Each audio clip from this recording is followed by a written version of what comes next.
Olá! Hoje estou aqui para contar a minha história. Eu fui originada na época da escravidão no Brasil. Muitos negros foram trazidos da África para o Brasil para trabalhar como escravos nos engenhos de cana-de-açúcar, nas fazendas de café, nas roças ou nas casas dos senhores. Me criar foi uma maneira de luta e de resistência. Porém, os pretos escravizados não podiam despertar suspeitas. Foi aí, então, que adaptaram os movimentos da luta aos cantos da África, fazendo tudo parecer uma dança. O resto é história. Fui ficando do jeitinho que sou hoje, gingada.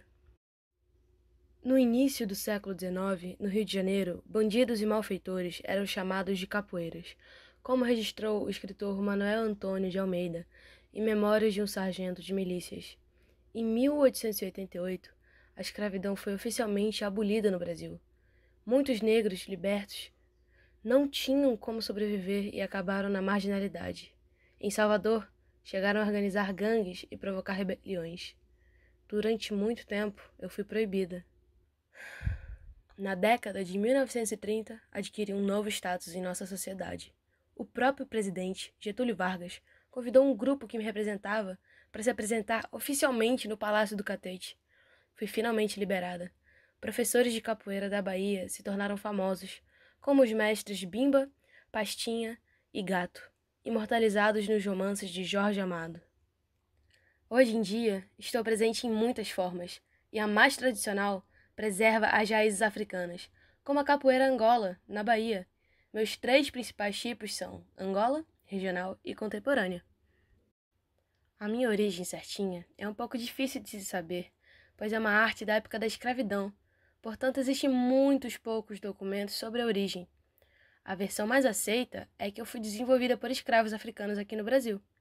Acredita-se que eu era praticada nos terreiros das senzalas.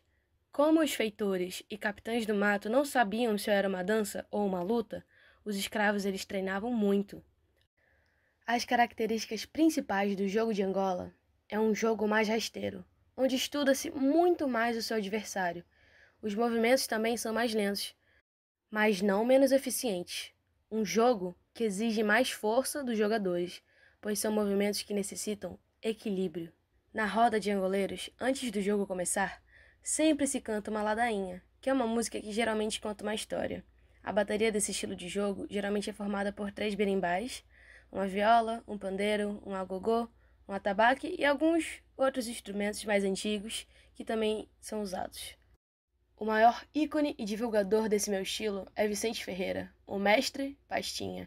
O mestre Bimba fez uma junção da minha versão angolana, que ele já praticava, com um tipo de luta livre chamado batuque, que era muito comum na Bahia no século XIX, e também adicionou alguns movimentos de outras artes marciais. Ele criou o primeiro método didático de ensino que consistia na sequência de Bimba, uma sequência de movimentos específicos. Bimba criou também um código de ética, que na época exigia até mesmo a higiene do lutador.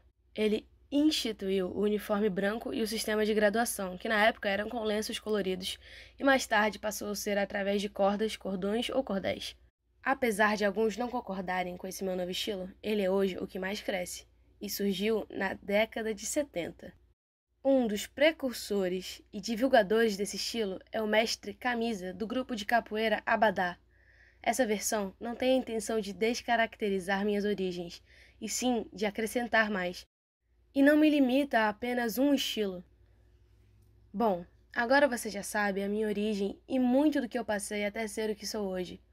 Já fui muito marginalizada e muitas pessoas eram perseguidas apenas por me praticarem. Porém, depois de criada a primeira academia, eu fui me espalhando por todo o território brasileiro e hoje existem inúmeras academias no Brasil. Além de ser muito reconhecida em todas as regiões do país, cerca de 100 outros países possuem conhecimento sobre mim. Em 2008, eu fui reconhecida pelo Instituto do Patrimônio Histórico e Artístico Nacional. Eu me tornei um bem cultural da humanidade.